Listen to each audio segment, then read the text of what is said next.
minsan, may mga tao na nakahandang tumulong.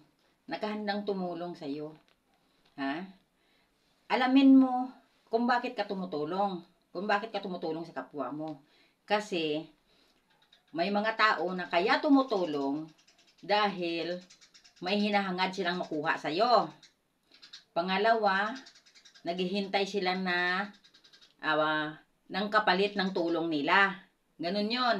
Ha? Na ang iniisip nila, dahil tinulungan ka nila, hihingi sila ng pabor sa'yo. Na kung anong pabor ang hiningi niya, kailangan sundin mo kasi may utang na loob ka sa kanya. Ganun yun. Pero hindi totoong tulong ang ginagawa niya. Ganun yun. Kasi, may mga tao na kung bakit kaya tumutulong kasi unang-una, ang kapalit pera. Pangalawa, pabor na gusto niyang ipagawa sa iyo, kailangan sundin mo dahil may utang na loob ka. Tutulong siya sa iyo ng 1,000, ang kapalit niyang gusto niyang ibalik mo 5,000. Dahil kung ipalit mo rin sa kanya yung mga 1,000 na tulong niya sa kayo, ang ipalit mo sa kanya ay 1,500 lang, hindi pa yan kontento.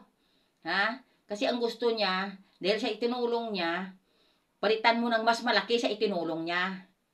May mga tao na isang bisis, isang bisis, dalawang bisis nagtulong, pakiramdam nila, sila na ang tumulong sa buong buhay nila.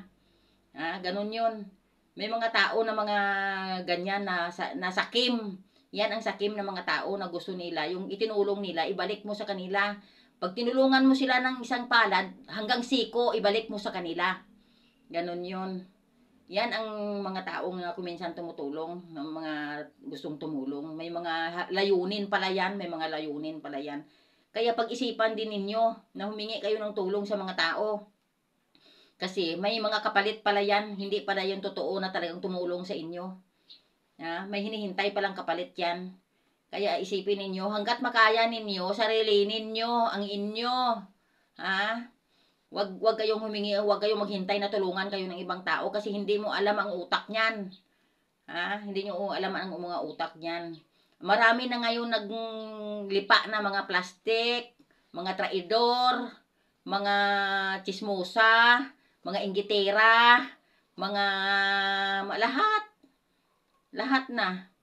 Kaya wala nang kaya bawat isa mag-ingat na lang. Ilagay na lang sa tama yung mga kinikilos. Ganun na lang yun. Kasi, hihingi-hingi ka ng tulong, yun pala may pabor palang hinihintay sa'yo yan. Yun. Kaya kung gusto mo, pag may kung anong mangyari sa'yo, sikapin mo. Ang pamilya mo na lang, ang intindihin mo, na tutulong sa'yo. Wag na yung ibang tao. Wag na yung ibang tao. Kasi pag tinulungan ka ng wanto, sabihin niya, siya nang gastos sa'yo. Nasanla niya ang cellphone niya dahil sa'yo. Ganon yun. Ganon ang ginagawa ng mga tao. Yan ang mga ginagawa ng mga demonyo. Kaya huwag kayong maniwala sa mga sinasabi niya. Ganon yan ngayon ng mga tao. Kaya ilagay nyo sa kukutin nyo.